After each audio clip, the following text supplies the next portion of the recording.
আমরা আজকে প্রথম নভেল করোনা ভাইরাসের জিনোম সিকোয়েন্সিং করেছি এবং বাংলাদেশে করেছি।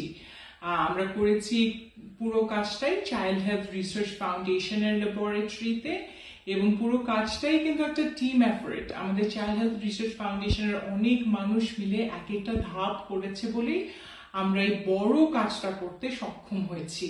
যে পদ্ধতিটা আমরা ইউজ করেছি এই জিনোম সিকোয়েন্সিং এর জন্য, এটাকে বলে নেক্সট জেনারেশন সিকোয়েন্সিং। আমরা করেছি ছোট্ট একটা মেশিনে, যে মেশিনটার নাম আইসিক 100। আমরা ডিরেক্টলি নমুনা থেকেই ভাইরাসটা সিকোয়েন্স করেছি। আমরা ভাইরাসটাকে গ্রো করিনি বা কিছু না, ডিরেক্ট স্যাম্পল থেকে ভাইরাসটাকে ডিঅ্যাক্টিভেট করে ওর জিনোমটা, আরএনএ জিনোমটা আমরা সিকোয়েন্স করেছি। তবে করাটা খুব সোজা ছিল না বা হঠাৎ করেও করিনি। আমাদের CHRF কিন্তু আমরা গত 1.5-2 বছর ধরে ক্যাপাসিটি বিল্ড করার চেষ্টা করছি।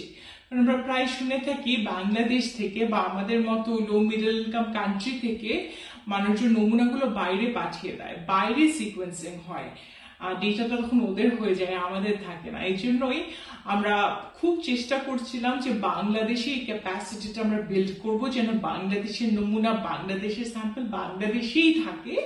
এটার জন্য গত 2 বছরে কিন্তু আমরা প্র্যাকটিস করেছি বলতে হয়। ডেঙ্গি ভাইরাস সিকোয়েন্স করেছি, ব্যাকটেরিয়া যেরকম নিউমোকক্কাল ব্যাকটেরিয়া সিকোয়েন্স করেছি, influenza virus, RSV virus sequence করেছি। ওগুলো করে করে আমরা অনেক কিছু একটু করে শিখেছি। সব শিক্ষাগুলাকে, আজকে লেসন্স গুলাকে আমরা ব্যবহার করে করোনা ভাইরাস সিকোয়েন্স করেছি। এখনো যেহেতু মাত্র সিকোয়েন্সিং ডেটাটা আমরা পেয়েছি, আমরা এখনো অ্যানালিসিস করছি, বোঝার চেষ্টা করছি এই স্পেসিফিক ভাইরাসটা কোথা থেকে এসেছে, এবং আমাদের ইচ্ছা হচ্ছে আমরা শীঘ্রই আরো অনেকগুলো ভাইরাস যেন নমুনাগুলা থেকে সিকোয়েন্স করতে পারি।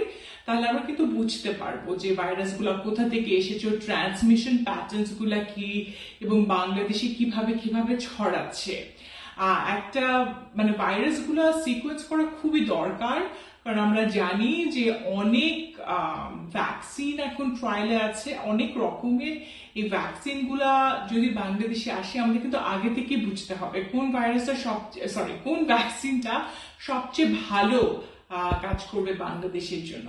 এর জন্য আমরা এখন চেষ্টা চালাচ্ছি আরো অনেকগুলো নমুনা থেকে আরো অনেক ভাইরাস সিকোয়েন্স করে আরো অনেক কিছু শেখা এই ভাইরাসটার সম্পর্কে।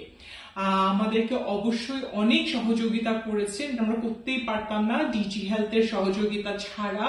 আমরা গেটস ফাউন্ডেশনের সহযোগিতা পেয়েছি, চ্যান জাকারবার্গ বায়োহাব এবং ইনিশিয়েটিভের সহযোগিতা পেয়েছি, বিভিন্ন রকমের গাইডেন্স, ইন্টেলেকচুয়াল গাইডেন্স। আমাদের জন্য খুবই একটা এক্সাইটিং ডে। আমরা আশা করি আরো অনেক নলেজ নিয়ে আপনাদের কাছে আবার আসবো।